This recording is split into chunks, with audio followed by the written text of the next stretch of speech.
Obrigado por avisar. Pronto, boa tarde, pessoal. Boa Boa tarde. tarde.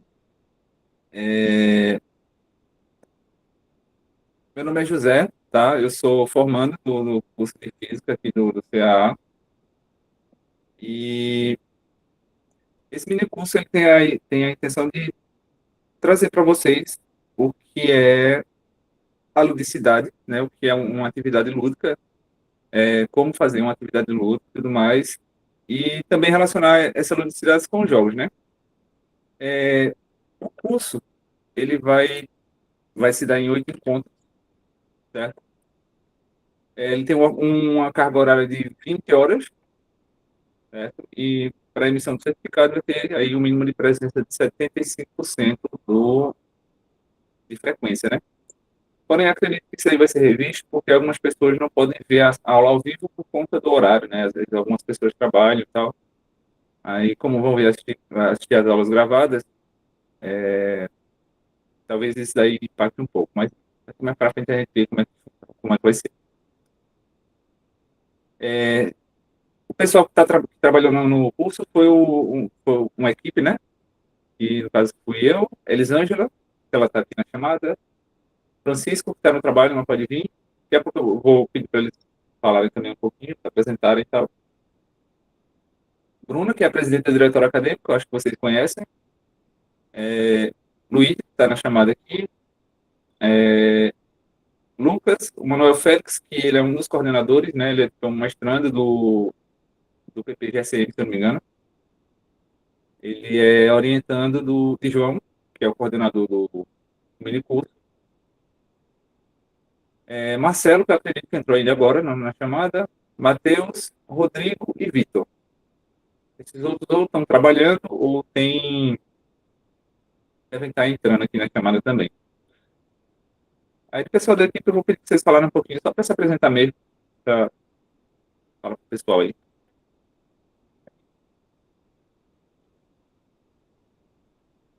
Elisângela, Luiz. Boa tarde, minha gente. Eu sou o Luigi, sou estudante do quinto período da faculdade e estou participando desse projeto também, auxiliando aqui José Ribeiro. Boa tarde, pessoal. Meu nome é Elisângela. Eu vou no 10º período do curso de Física, né? Eu já estou para terminar esse final do ano o curso. Decidi participar, né? Fazer parte dessa oficina, né? Desse mini curso, porque o tema me chamou muita atenção e o meu TCC é sobre jogos, então eu decidi participar e ligar, né? As duas coisas logo.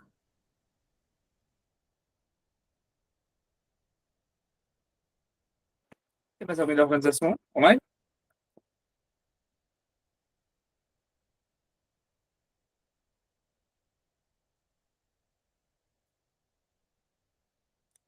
Não, acredito só o Marcelo, né? Boa tarde. Lucas também está aí. Boa tarde, Lucas. Fala teu nome direito aí, se apresenta, qual o teu período.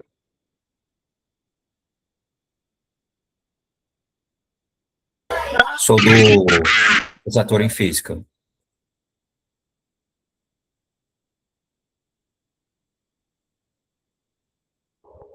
Boa tarde, me chamo Marcelo, eu sou do segundo período de Física e quis participar do meu curso por causa que eu me interessei pelo tema.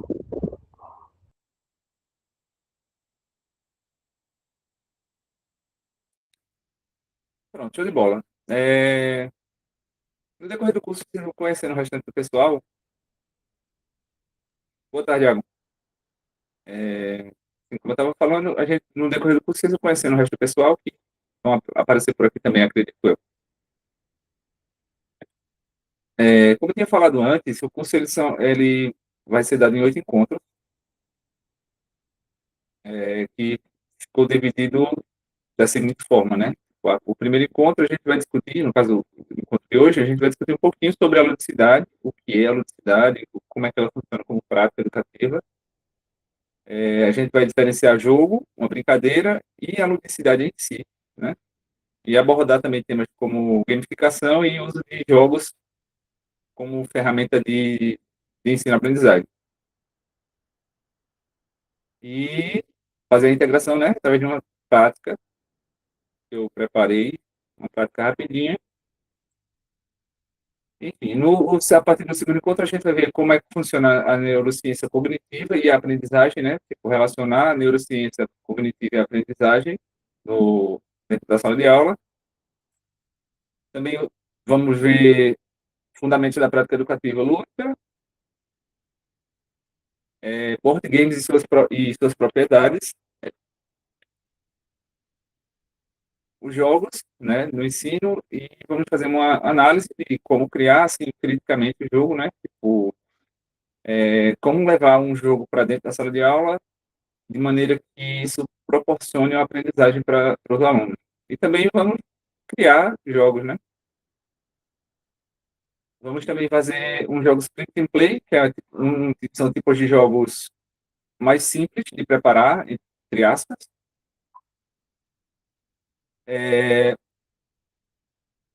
E as duas últimas aulas vão ser direcionadas a um RPG, certo? Que aí a gente vai entender o que é um RPG, como funciona o RPG, e vai tentar criar uma narrativa, tentar criar uma campanha, certo?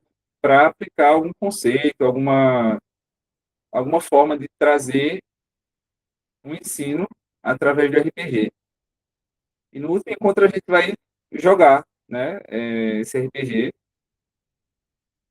E uma coisa que eu queria falar com vocês também é que os encontros eles estavam previstos para serem realizados presencialmente, né? Só que por conta da logística aí, a maioria do pessoal vai acompanhar remotamente, então eu decidi fazer apenas remoto os encontros, né? Todos os encontros serão remotos, com exceção do último.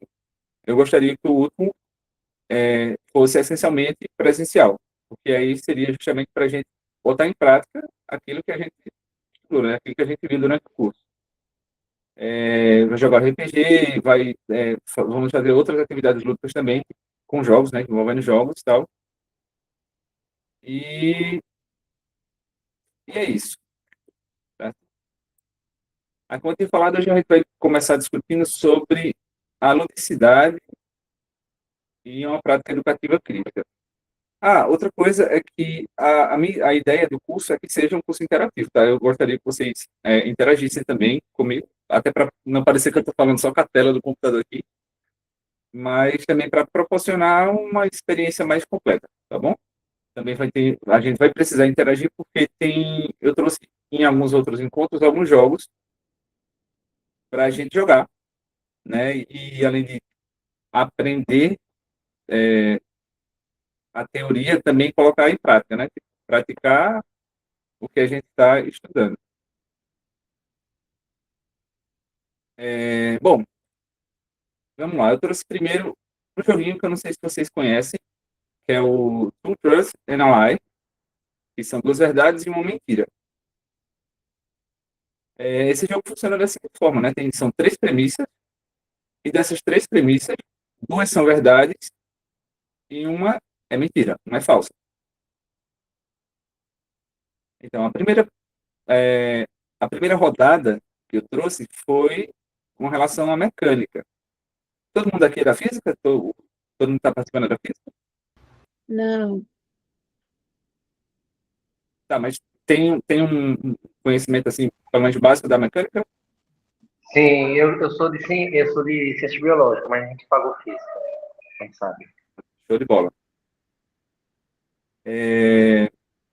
Bom, as três premissas que tem nessa primeira rodada são as seguintes. Se eu viajo de uma cidade a outra a 80 km por hora, eu chegaria na cidade de destino, que está a 200 km de distância, em 2 horas e meia.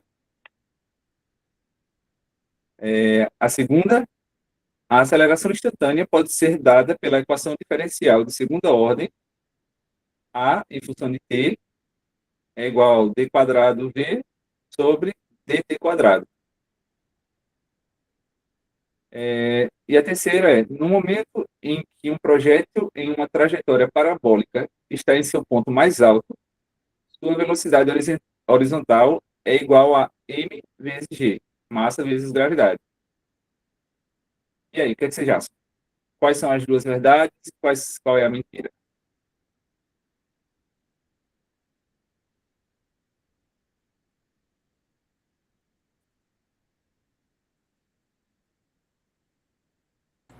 A do meio é verdade. A do meio é verdade. Calma. Todo mundo concorda?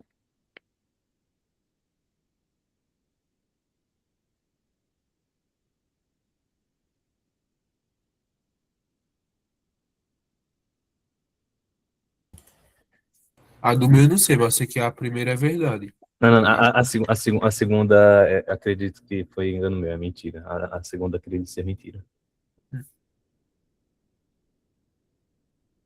Bom, na verdade, a segunda é verdade, né? A aceleração instantânea ela pode ser dada pela equação diferencial, que simula a ordem que está escrita aí.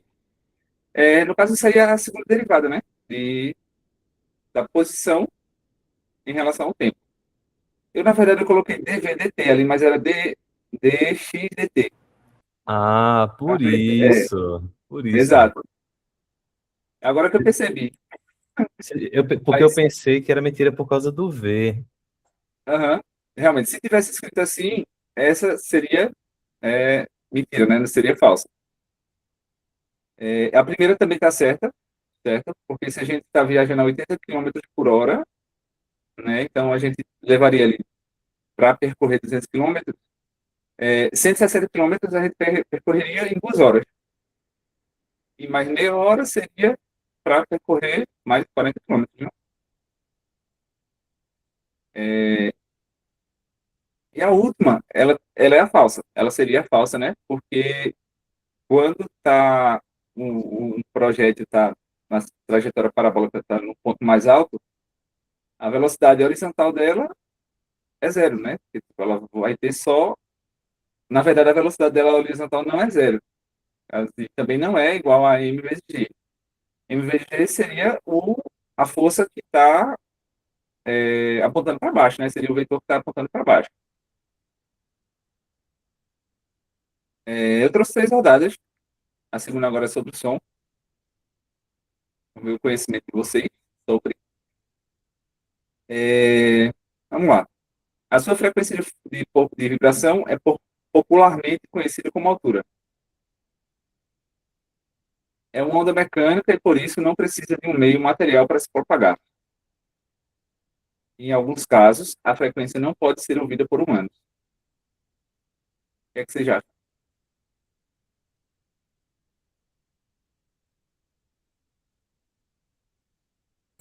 A segunda é a mentira. Não. Concordo. Concordo também. Exatamente. Essa estava bem fácil, né?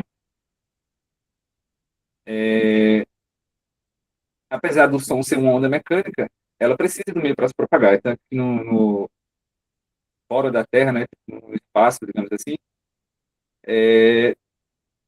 a gente não tem som. O som não se propaga lá. Se uma pessoa falasse uma do lado da outra, não iria ouvir porque não tem o meio de propagação. Então, né?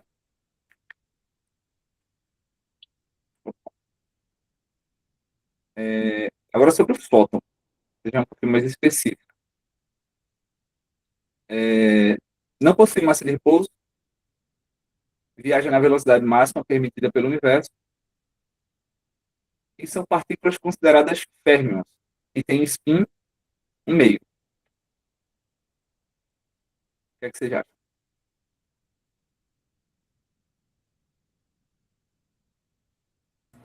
Acredito que a segunda é mentira de novo.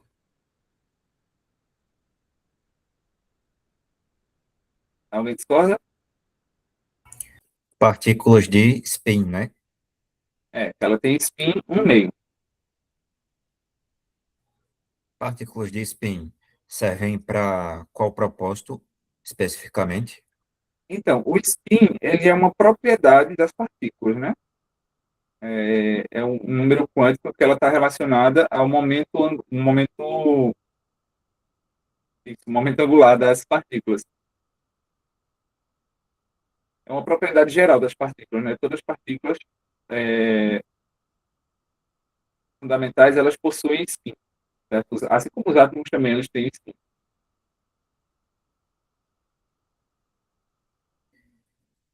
Então, assim, obrigatoriamente, qualquer partícula quântica que seja, qualquer partícula física que esteja sendo estudada, ela já vai ter spins, de certa Isso, forma. isso, exatamente. Aí, esse número, ele pode ser ou zero, ou um meio, né? Tipo, vai depender do tipo de partícula que a gente está dando. Já adiantando a resposta, essa é a alternativa falsa, né? O fóton, ele é considerado um bóson, certo? E o spin dele é um spin 1, certo? Então, mudou o tipo da partícula ali e o valor do spin, né? Está relacionado a É, essa partícula. só para questionar uma coisa a respeito de fóton, fóton são basicamente partículas feitas de luz, né? Na verdade, é a partícula da luz, né? Hum, É a que emite a luz. hum. A Basicamente, luz é formada fisicamente por fótons. isso. Exato. Aí, só que assim, ela é uma partícula que ela não tem massa de repouso, ela tem Hum, momento, né? Só que, ou seja, o momento que ela consegue transferir energia, né? uhum. Mas ela não tem massa de repouso. Ou seja, ela em si, ela não possui massa. Na verdade, atualmente, alguns cientistas estão querendo trabalhar numa massa muito pequena, tipo, da ordem de 10 elevado a menos 46. Então, isso aí é basicamente zero, né? E ela viaja sempre na velocidade máxima permitida pelo universo, o fóton, né? Existem partículas que conseguem ultrapassar um pouco essa velocidade em alguns momentos, mas isso aí vai depender do meio em que ela está se propagando, né? Tipo, e também, geralmente, a galera acelera ela É, no... a velocidade também, desculpa interromper, mas velocidade também pode ser manipulada com base no comprimento de onda. Isso, exatamente. É o que a galera faz nos aceleradores de partículas. Bom, enfim, a ideia desse jogo, né, é um jogo bem simples, né, como todo mundo percebeu, é mais para fazer com que o pessoal, né, os alunos, eles pensem em relação àquilo que a gente está discutindo. É um jogo muito simples de se produzir, né, você não vai precisar basicamente de nada.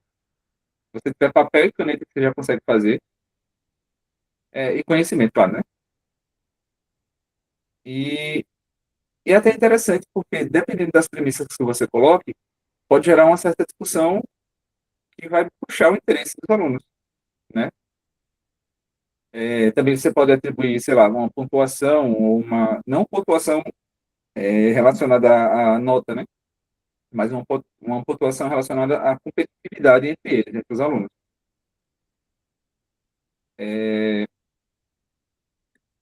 Às vezes Enfim, você pode até fazer um jeito de recompensa, né? Tipo, quem pontuou mais vai ganhar uma caixa de bis, ou um bis, se essa for. isso, exatamente. Isso é uma boa também. Isso a gente pode fazer, na verdade, com qualquer outro tipo de atividade lúdica. Fala, Ian.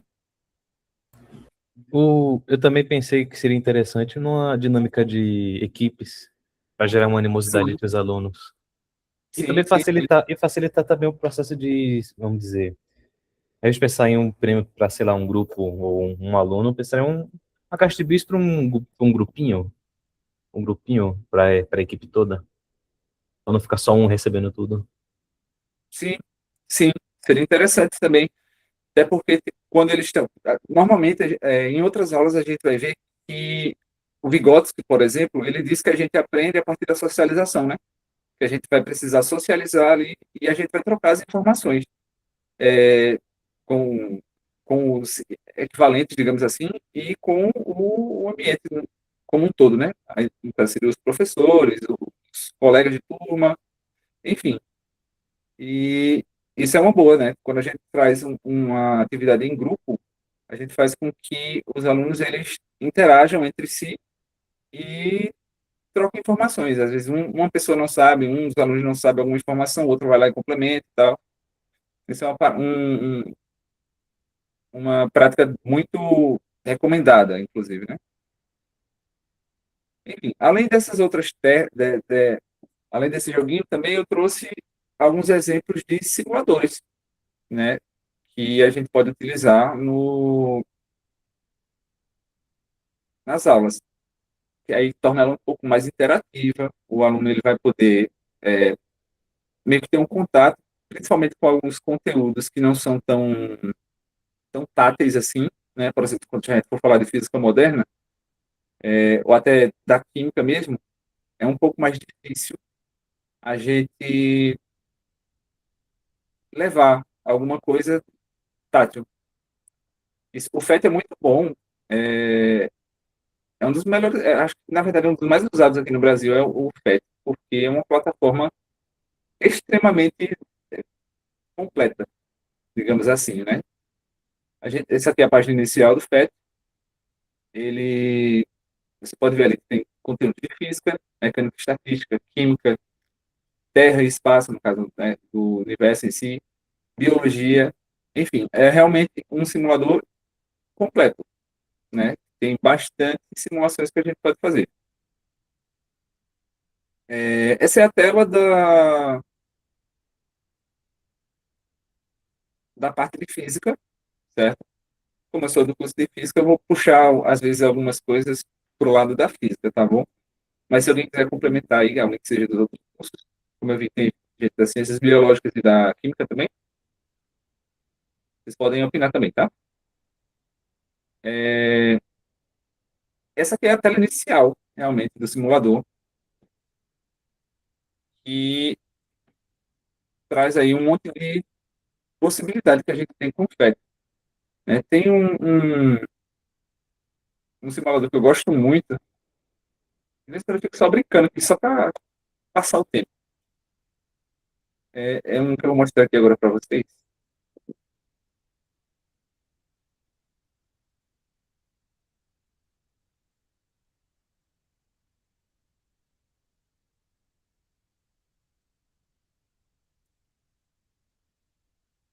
Que é esse daqui, que é do decaimento, né? A gente vai criando partículas, a partir do momento que a gente coloca prótons, a gente vai mudando ali o elemento que está sendo gerado, né? Inclusive, eu acabei aprendendo e descobrindo vários elementos que eu não tinha noção que existia. Por exemplo, o hidrogênio a gente sabe que ele só é composto por um próton, certo? Então, quando a gente coloca mais um nêutron nele, ele é chamado de... esqueci o nome, né? Deutério. E quando vai para dois nêutrons, é chamado de trítio. Que aí já são bem menos comuns no planeta, né, por conta do tempo de meia-vida dele, que é esse daqui de cima. Certo? O tempo de meia-vida, para quem ainda não viu, é o tempo que uma determinada quantidade de uma amostra decai, né, na metade. Por exemplo, se eu tiver 10 10 moléculas de hidrogênio, 10 átomos de hidrogênio, quanto tempo ele vai cair? Quanto tempo não? O tempo que ele leva para chegar na metade desses 10 átomos. A gente também pode simular o decaimento alfa, o decaimento beta menos, beta mais, né, emissão de prótons e nêutrons. A gente pode fazer tudo isso nesse simulador, acho bem interessante, assim, aí fico de vez em quando brincando com essas coisas aqui.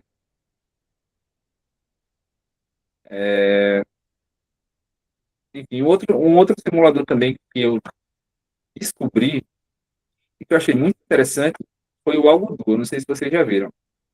Eu posso até abrir ele aqui para mostrar a vocês.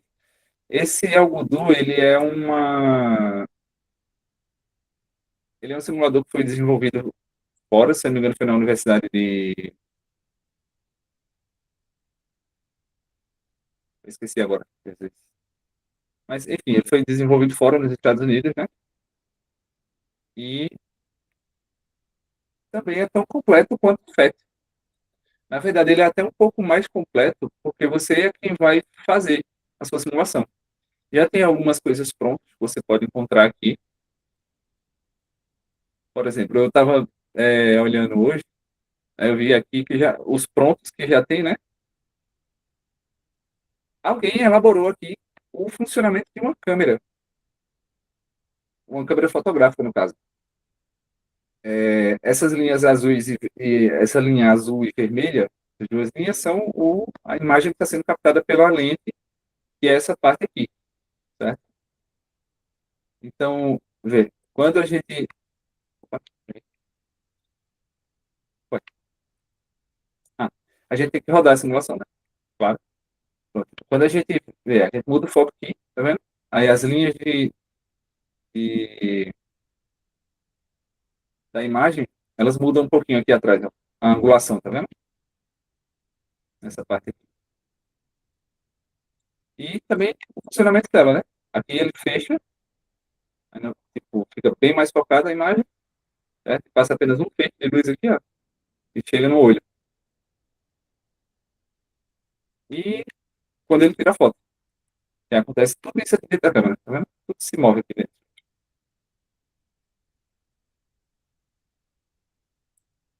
É, pronto, tem esse daqui também, achei interessantíssimo. E ele vai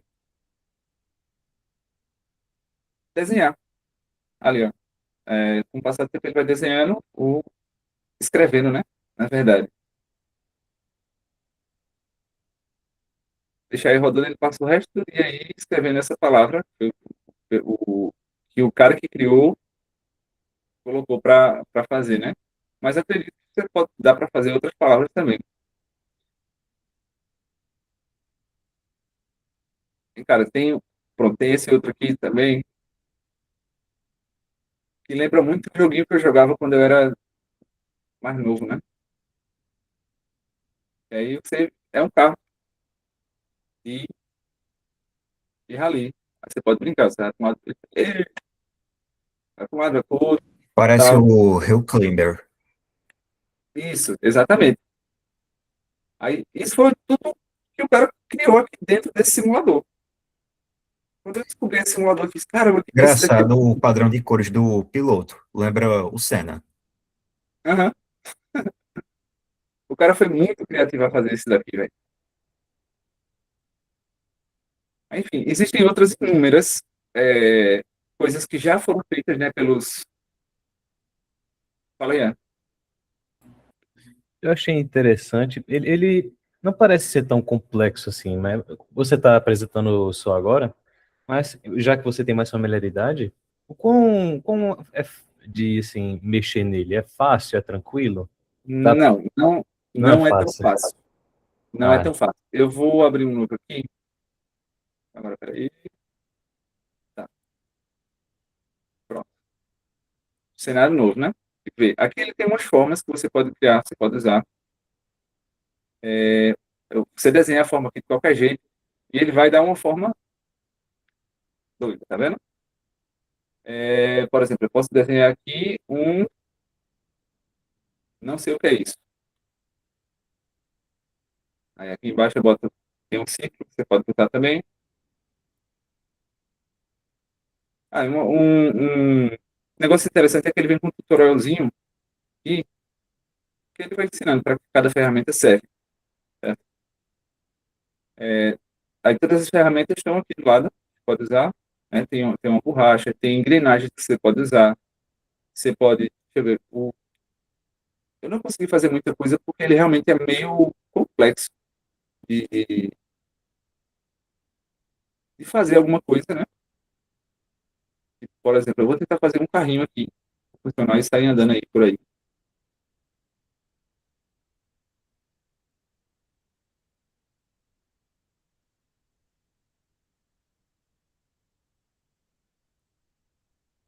Peraí.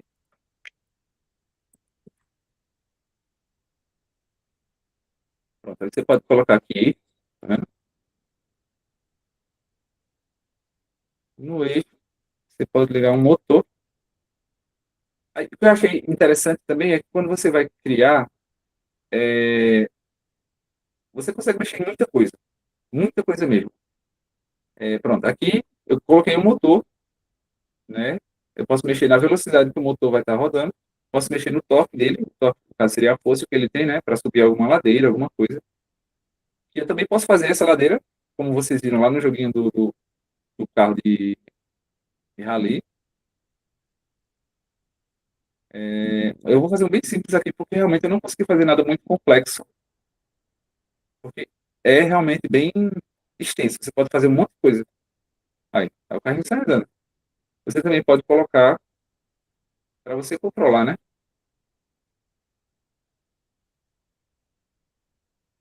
E é bem prático, sem muita enrolação. É, eu só não lembro como é que faz. Aqui, ó, técnica de avanço. Você pode botar aqui, para a direita, ele vai para avançar. Pronto. Igual do carrinho lá. Aqui, eu estou apertando para frente, para trás, estou controlando o carro. E eu posso parar ele também apertando o freio, tá vendo? É, aí, em relação à luz, tem esses laserzinhos que você pode colocar, tá vendo? De várias cores diferentes. Você pode também, sei lá, levar para os alunos e ensinar ângulo de refração, ângulo de difração, reflexão, tudo mais.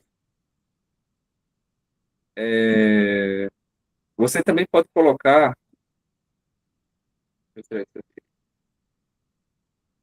pode colocar o material.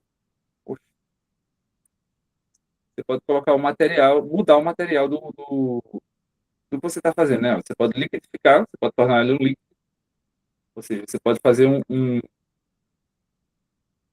negócio qualquer, aqui, uma poça d'água e tornar ele líquido. Aí quando você roda, ali, aí você tá,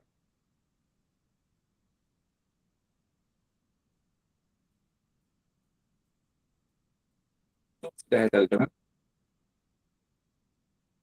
Sim. Você pode também mudar o tipo de material que é usado no carrinho, digamos assim.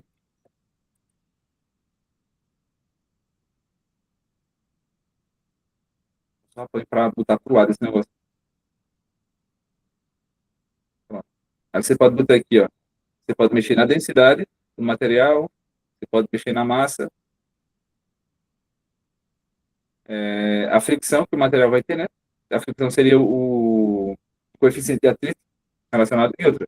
Ele também é bem explicativo, porque, pronto, coloquei a seta aqui em cima, ele vai dizer o que é que aquilo representa. Sobre a restituição, por exemplo, coeficiente de restituição específica à saliência do material, né? Formalmente, esta é a razão, né? Velocidade relativa após a colisão dividida pela velocidade relativa antes da colisão. Ou seja, isso aqui está relacionado às colisões, elástica e inelástica. Também você pode colocar molas, né? Eu posso ligar uma mola aqui. Poxa, cadê o negócio? Sumiu. Sumiu.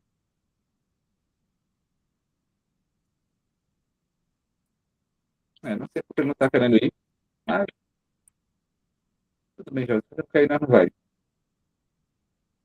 Pronto, aí pode colocar cordas também, corrente. Você pode.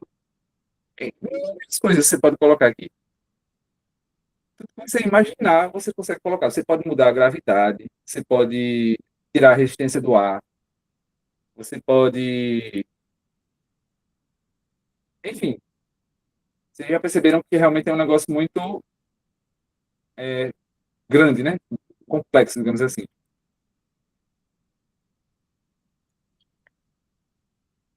Eu tinha feito um videozinho fazendo um projetinho assim, básico, feito esse que eu fiz. Mas a ideia era que eu ia levar para a faculdade e não teria como instalar lá nos computadores, provavelmente. Mas, como eu mostrei aqui, ficou mais tranquilo. Bom,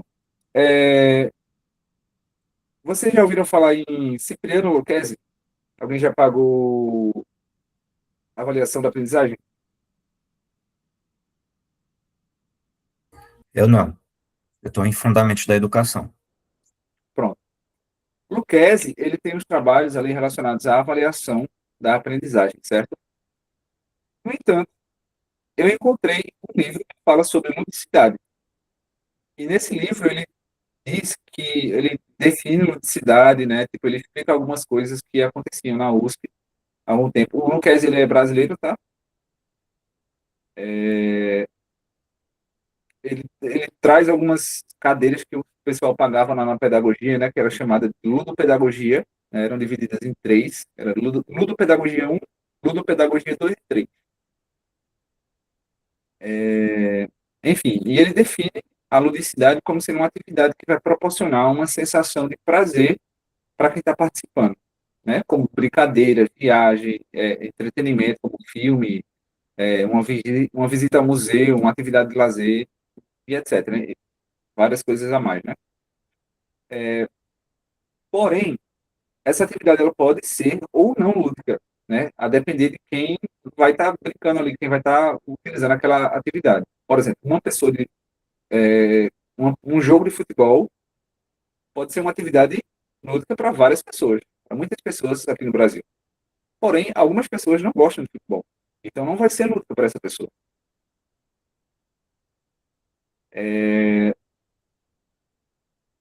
Eu trouxe também uma definição do que é um jogo, né? Porque assim, a ludicidade ela não está relacionada apenas a jogo. Então, Ruizinga, que também é um autor brasileiro, ele traz para o jogo, no livro dele, Homo Ludens, que está pagando instrumentação com o João. Ele comentou esse dia, eu não sei se alguém aqui está pagando instrumentação, acho que Rian, só. Ele Sim, eu tô trouxe esse pagando com livro. ele. Eu não sei se você estava na aula, mas ele mencionou esse livro. E é um livro muito bom, inclusive, assim, agora muito filosófico, né? Ele traz muita filosofia sobre o que é o jogo, como funciona, quais são os propósitos do jogo. E ele traz que o jogo é uma atividade estruturada que está direcionada ao objetivo da vitória, né? Quem entra no jogo entra para obter alguma vantagem, obter alguma, digamos, lucro, mas nada, não um lucro financeiro, mas uma sensação de vitória mesmo, como ele define, né? E a brincadeira é totalmente diferente, né? A brincadeira é uma atividade que é focada só em brincar mesmo. Vamos sentar aqui, brincar e fazer nada por fazer nada mesmo, sabe?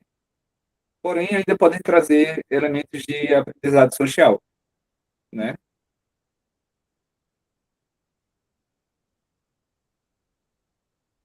Ele ainda vai trazer tipo, uma ideia de gamificação que é diferente da aprendizagem baseada em jogos, né? No primeiro caso, que seria a gamificação, você traz elementos de um jogo para dentro da sala de aula, ou seja, você vai, por exemplo, o joguinho que eu trouxe no início da aula, ele é um elemento do jogo, né? Eu não trouxe o jogo em si, eu trouxe os elementos do jogo que fez com que vocês ficassem pensativos e iriam refletir sobre aquilo e iriam proporcionar ali uma possível aprendizagem do conteúdo, né? Já a aprendizagem baseada em jogos é quando você vai levar o jogo de fato para a sala de aula, com a finalidade de ensinar. Por exemplo, se eu levar um banco imobiliário, para ensinar sobre matemática financeira. Os dois, no decorrer das aulas, a gente vai ver que são bem eficazes. Tanto a aprendizagem baseada em jogos quanto a gamificação são muito eficazes. Em especial a gamificação, porque a gamificação você não vai necessariamente levar um jogo já pronto. Você só vai levar um elemento, né, do jogo. Que nem a gente estava comentando, pode levar uma atividade para ser um pouco mais competitiva, pode fazer com que essa competição gere um aprendizado. Uma atividade lúdica também que eu acho bem interessante é o júri, né? Que o pessoal costuma fazer, que é para cada um defender suas hipóteses. Né? A gente dá um determinado caso para eles e eles defendem a hipótese deles. Isso é bem interessante porque faz com que eles reflitam, né, sobre sobre o conteúdo que está sendo ensinado naquele momento e faz com que eles engajem mais na aula. Lembrando que para que isso aconteça, né, para que essa aprendizagem a partir de outros jogos ou a partir da gamificação, a gente precisa estabelecer metas, regras, dar um feedback e que a participação seja voluntária. Como assim? Quando a gente vai definir, quando fala de meta, a gente está relacionando aonde a gente quer chegar, aonde a gente quer que o aluno, o que a gente quer que o aluno aprenda, digamos assim. As regras seriam justamente o que ele pode ou não fazer. Por exemplo, em instrumentação, às vezes a gente leva alguns jogos para a gente apresentar lá e tal, tudo mais.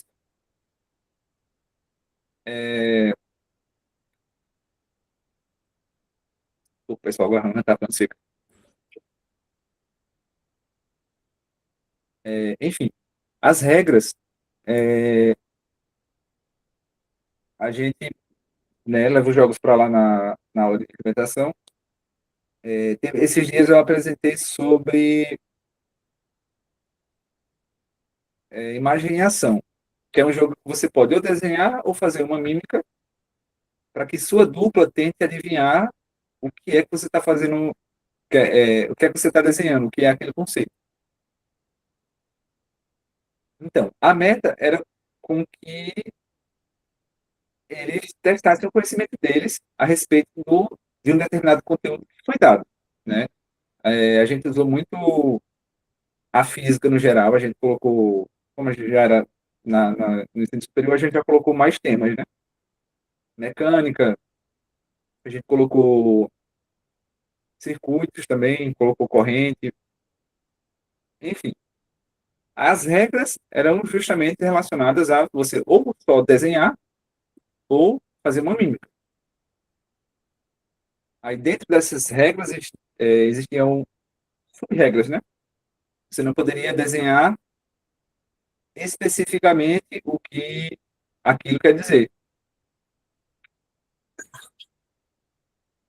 Ou você também não poderia, de fato, escrever o nome do conceito. Né? O feedback, traduzindo o inglês, né, tipo, é uma retroalimentação. O que é isso? Então, uma retroalimentação seria você dar um retorno sobre aquilo que você está explicando, que você está querendo ensinar. A partir do momento que você dá esse feedback, você vai fazer com que o aluno perceba onde ele teve um possível erro, aonde ele pode consertar ali o que ele fez de errado. E isso pode ser que gere um aprendizado tanto quanto uma aula em si, né? E a questão da participação voluntária nessas atividades é que... Pode falar, Alexandre.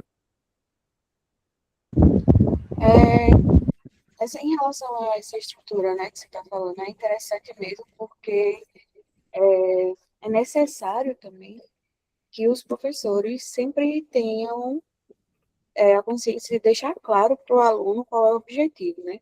Nem você estava falando aí agora de, tipo, construir, né, um aprendizado com base, por exemplo, nos erros deles no jogo.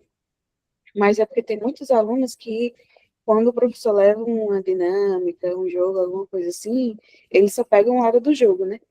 Ele não tipo, pega para a competição, pega, sabe, aquele instinto do jogo em si e se perde um pouquinho o conteúdo. Aí acho que por isso que tem muito professor que é mais antigo que tem receio de utilizar, né, a ludicidade, enfim, em sala de aula, porque acaba não deixando claro, né, esse esquema aí que tem que ter, né? Tem que ter objetivo, tem que ter regras, tem que ter esse retorno, né? Então é fundamental essa organização. Exatamente, perfeito, perfeito. Inclusive, tem alguns colegas de classe, assim, lá na faculdade, que relatam muito essa dificuldade quando vai aplicar algum jogo, alguma coisa, porque os alunos não param quietos, não param de jeito nenhum. E para perder o controle da sala de aula, assim, não leva 2 minutos. Mas, enfim, como ela deixou claro, assim, como ela comentou, é extremamente importante estabelecer essas metas, né, as regras também, porque aí direciona os alunos, certo? E também, o mais importante de tudo é a participação voluntária. É difícil algum aluno, se for do ensino fundamental, principalmente, não querer participar dessas atividades, porque chama muita atenção. O meu TCC foi a aplicação de um RPG para uma turma de 9º ano, para ensinar, para avaliar a astronomia, né, a atividade de astronomia. E quando eu levei o jogo, minha Nossa Senhora, os alunos ficaram doidinhos, doidinhos, doidinhos. Tipo, não, eles ficaram muito ansiosos, né? Eles ficaram muito empolgados com a aula ali. Queriam a todo momento fazer alguma coisa, tentar resolver o problema que eu tinha levado para eles. É tanto que até fora da sala de aula, eu até fiquei surpreso assim que fora da sala de aula, um dos alunos me reconheceu, porque assim, eu estava fazendo só estágio na escola que eu apliquei. Aí um dos alunos me reconheceu e fez: professor, e aí? Quando é que a gente vai terminar o jogo? Aí eu fiz: eita, eu já terminei o estágio lá, cara. Tem que falar, mas eu acredito que o teu professor ele vai dar continuidade lá, porque quando a gente aplicou, tinha ficado para ser 2 sessões. Aí eu só consegui aplicar a primeira porque foram 4 turnos. E também leva um pouquinho de tempo para aplicar o RPG. Mas enfim. É, então, eu gostaria de discutir com vocês algumas coisas, né? Alguns pontos. Para vocês, o exemplo do jogo, por exemplo, no começo da aula, das simulações e tudo, o que tornou essa atividade lúdica? Na verdade, primeiramente, essa atividade foi lúdica para vocês, foi interessante? E se sim, o que tornou essa atividade lúdica?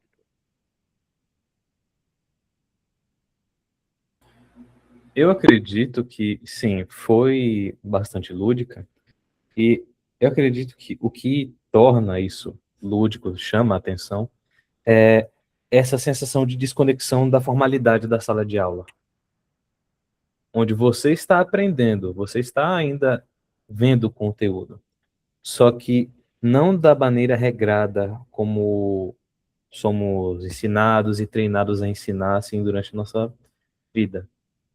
Então, acredito que o que chama atenção, que é o lúdico, além de trazer fora dessa formalidade, além disso, é aludir à imaginação e aos gostos dos que estão envolvidos, que acham interessante.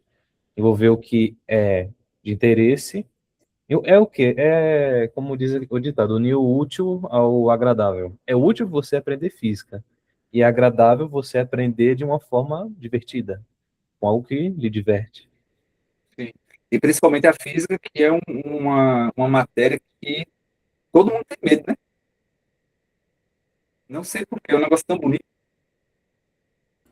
Todo mundo tem pavor disso. Até fora da faculdade, tem quem diga que física é para doido. Pois é. E, na verdade, é o que mais dizem, né? Pronto. Uma das relações que meu irmão fez com os amigos dele da faculdade que ele faz foi que eu sou doido porque eu faço física. Aí eu, pô, que associação legal. Mas, enfim. Mais alguém tem algum comentário sobre? Não, Pronto. Beleza. Nesse mesmo nicho, né? Nessa mesma linha de raciocínio.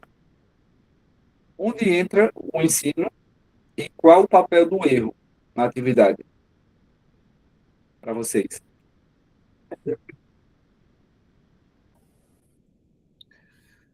Bom, eu acredito que o ensino vai entrar logo após essa parte meio que quebrar o gelo. Porque, como foi dito, é a formalidade da sala de aula, a atividade lúdica vai quebrar um pouco o gelo e chamar mais atenção.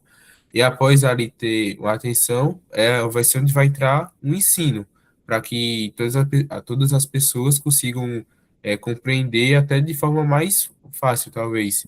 E o papel do erro vai ser, principalmente na minha visão, que mesmo eu errando, pelo menos tá tentando. Então, querendo ou não, uma hora vai acabar pegando ali e realmente aprendendo e conseguindo pegar o assunto, o conteúdo, etc.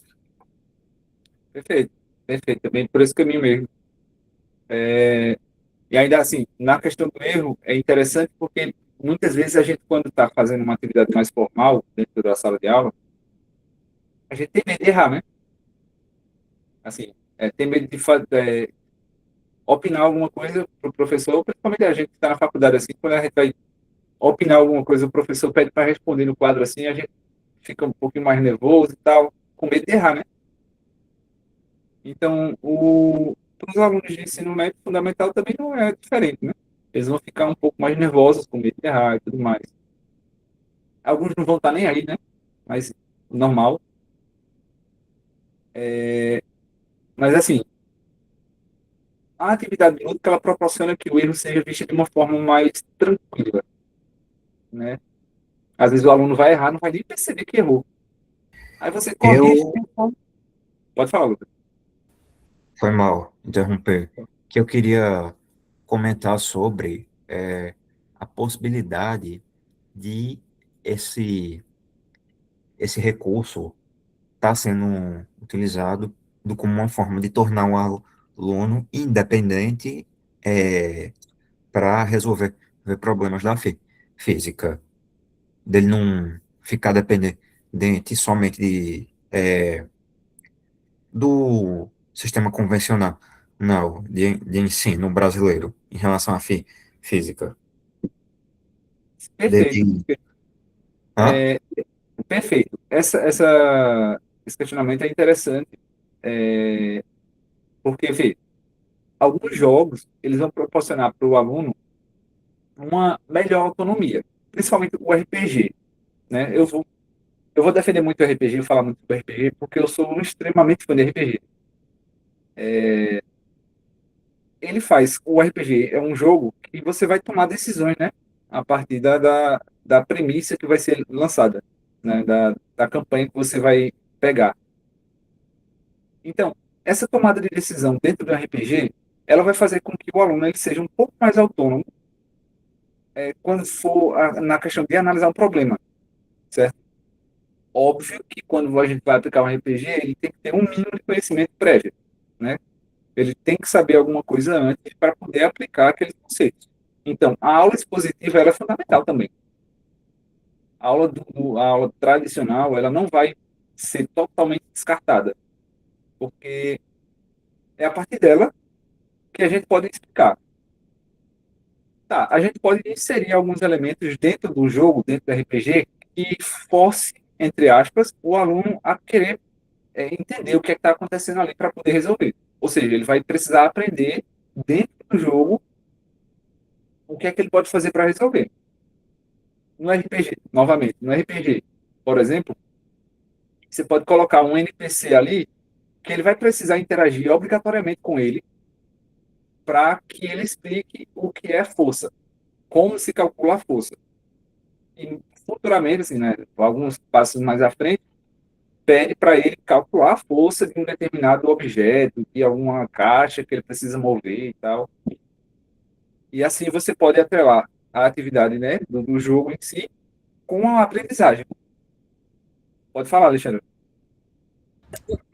Essa questão, né, de ver em qual situação vai se aplicar a, a ludicidade, né, é importante também, porque, por exemplo, como você falou, se o aluno não tiver o conhecimento prévio, como é que ele vai participar do jogo, né? Então, a depender do jogo, né, tem jogos que eu consigo utilizar para apresentar um conteúdo, a depender da forma como você estrutura esse jogo, né?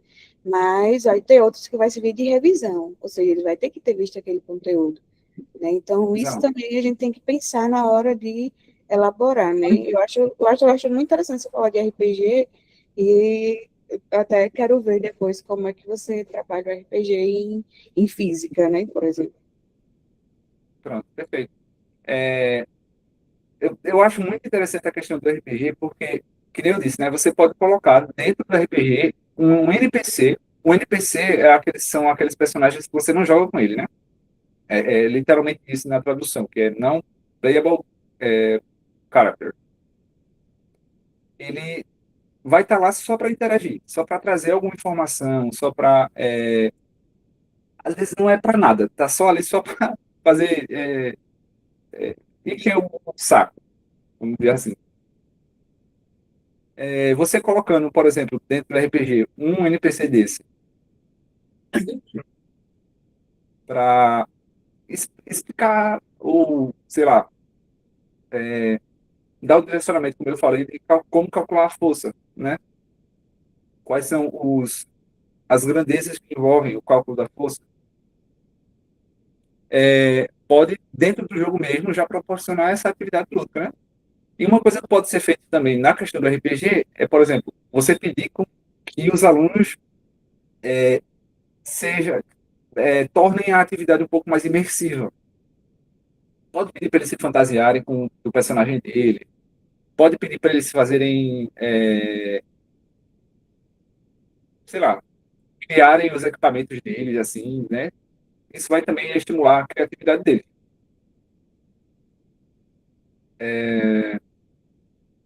Sim. Inclusive, a gente, como professor, se fantasiando, como, sei lá, um personagem do jogo, ou algum NPC, cara, isso é sensacional, pô. E quantos professores tu teve na tua vida de física que chegaram fantasiados na tua escola? Pelo menos eu nunca tive nenhum, eu não sei você. Mas, enfim, seria um negócio muito. Mestre do Mago seria ótimo, velho. Seria um negócio muito fora da curva, sabe?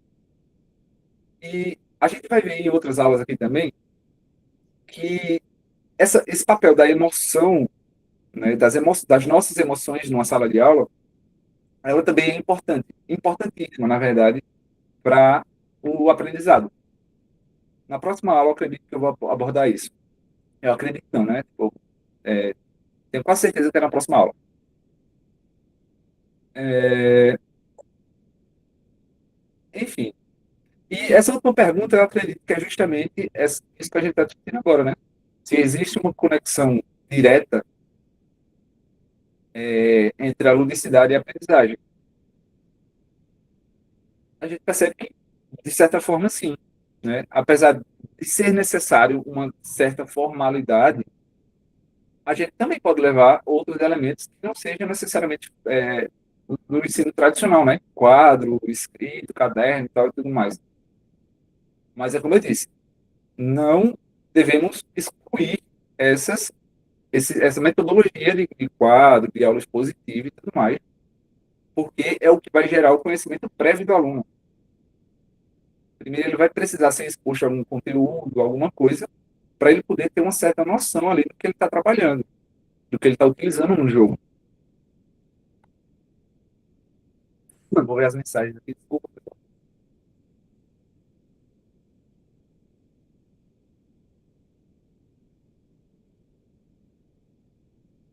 Olha aí, isso também é um bom incentivo, né? Tipo, às vezes, assim, não está diretamente ligado com o conteúdo, mas fazer uma brincadeira como essa pode estimular os alunos a querer fazer alguma coisa só para ver o professor mexer nesse conteúdo, saca?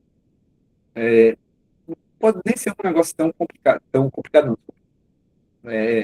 Não precisa nem ser tipo, vou me fantasiar de alguma coisa assim tudo mais. Mas, acredito que foi Rian não, o Luiz que comentou, a gente pode levar algum estímulo, alguma coisa. Tipo, se todo mundo participar, fizer bem das atividades e tal, a gente pode dar uma caixa de bis, né? Um bombom, alguma coisa assim, para estimular.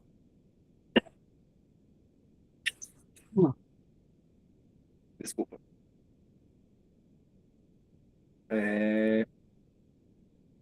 Bom, enfim, essas são as referências. Hoje a aula foi um pouco mais curtinha, porque foi mais uma introdução, tanto do material que eu usei, quanto do que é o que vai tratar o curso, né? Os dois livros que eu usei nessa aula foi o Homo Ludens, como eu tinha comentado antes, e esse livro do Lucchesi, Ludicidades e Atividades Lúdicas na Prática Educativa. Eu tenho até ele aqui,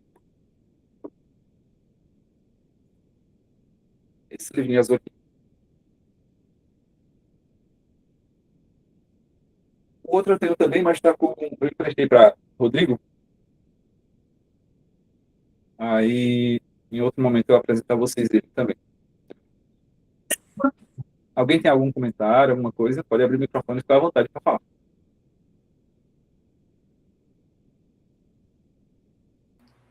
Por enquanto, tudo tranquilo. Essa primeira aula assim, de apresentação foi ótima. Gostei do que o minicurso tá encaminhando. Fico feliz. É, sim, a outra coisa também que tem aqui são os sites, né, do FET e do Algodu. Eu esqueci de comentar enquanto eu estava apresentando ele. O FET é bem simples de você encontrar. Você digita no FET lá no Google, você já acha. Assim como o Algodu também. O Algodu, você digita lá Algodu, no Google já vai achar direto. A primeira opção normalmente.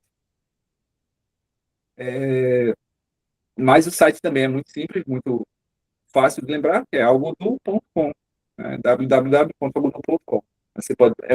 Um aplicativo que você baixa e instala no computador para poder utilizar.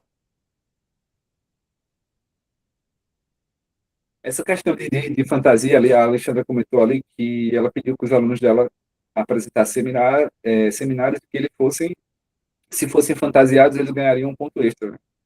Essa questão de fantasia mexe muito com os alunos, porque para eles é como se o professor estivesse pagando um mico, né?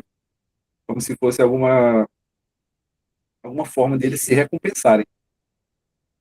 E é bom que acaba engajando eles no conteúdo, eles vão se esforçar mais, porque eles vão querer ver o professor ali fantasiado. E, e acaba proporcionando uma aprendizagem melhor também. Novamente, como eu tinha falado, na próxima aula a gente vai ver sobre as emoções, né, e a influência que ela tem na nosso processo de ensino-aprendizagem, né? E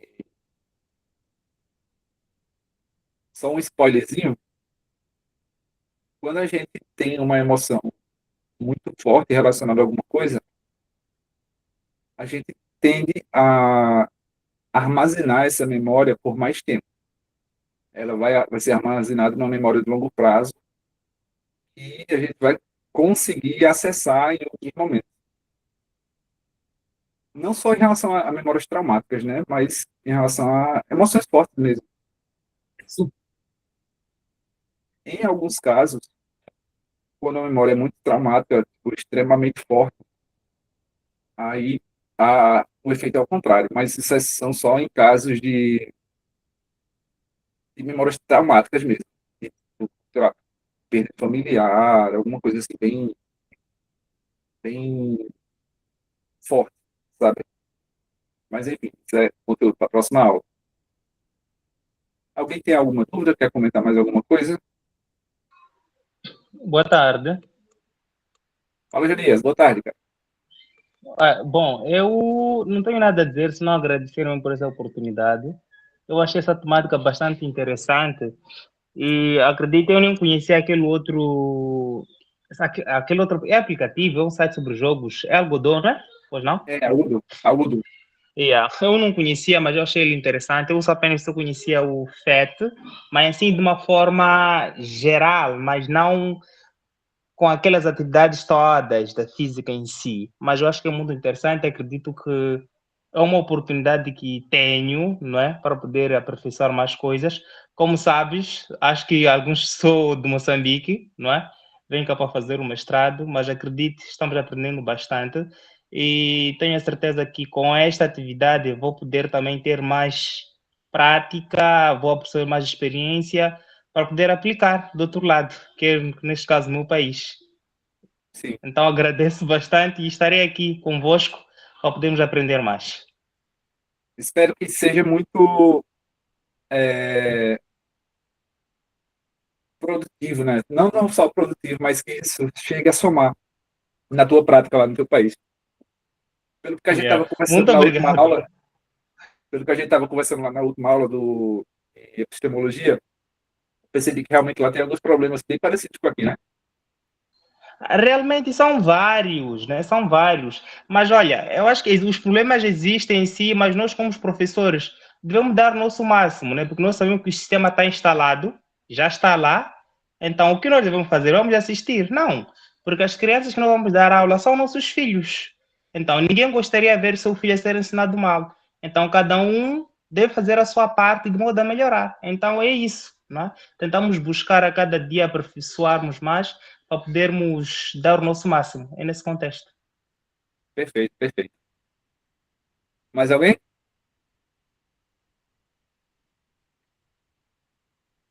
Eu queria comentar também sobre essa possibilidade de RPG, que pode usar a referência,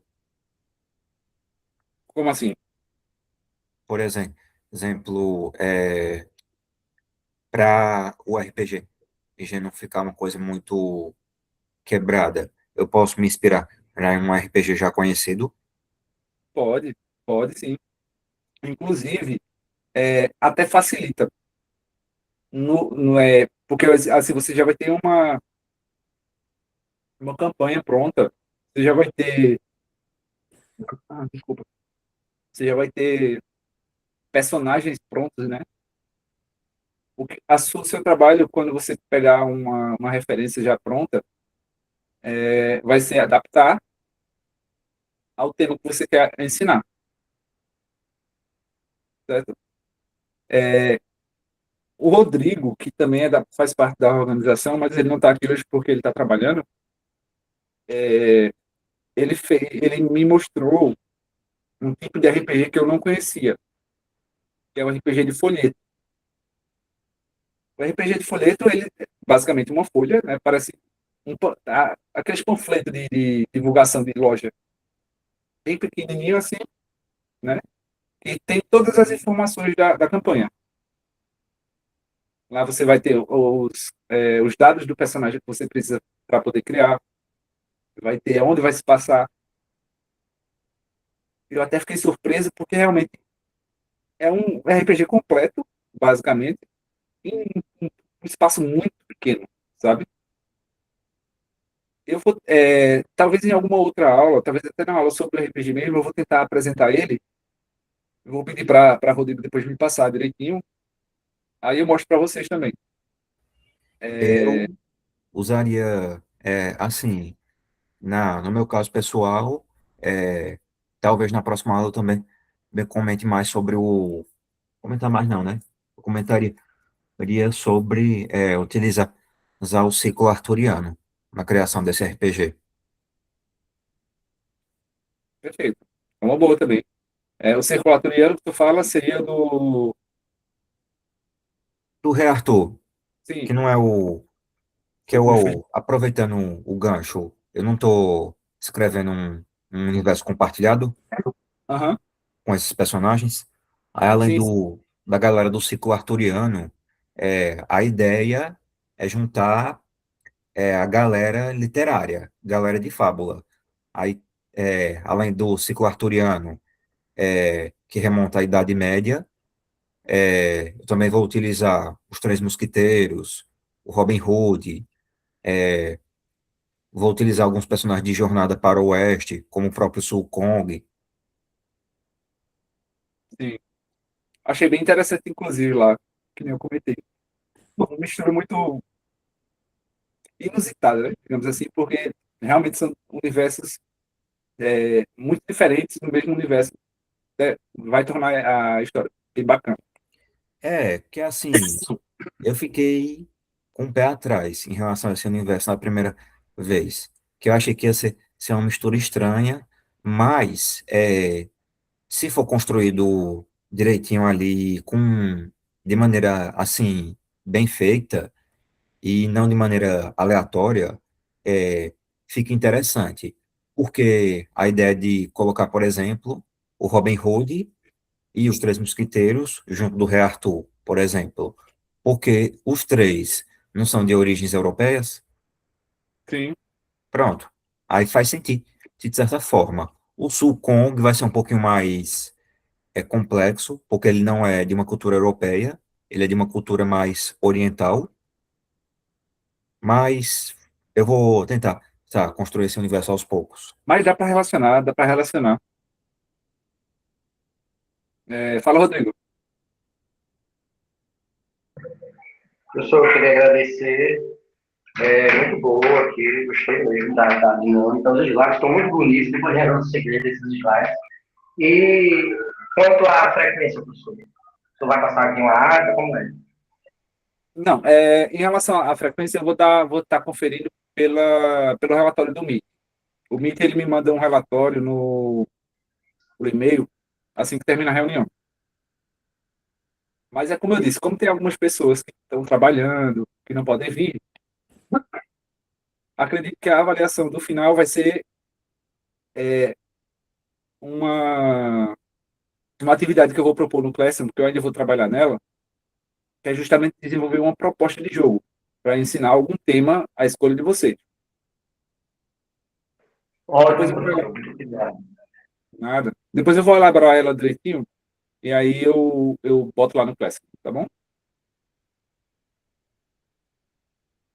Pronto, pessoal. Então, por hoje é isso. Terminando um pouquinho mais cedo, porque, como eu disse, era só uma aula de apresentação e tal, de como é que vai funcionar o curso. E nos vemos próxima terça. Sexta-feira, não temos aula porque é dia primeiro, né? Dia trabalhador. Então, é feriado. Na próxima terça-feira nos vemos novamente, tá bom? Certinho, obrigada. Até a próxima. Até a próxima. Pessoal. Valeu, José. Valeu. Falou, até a próxima. Até.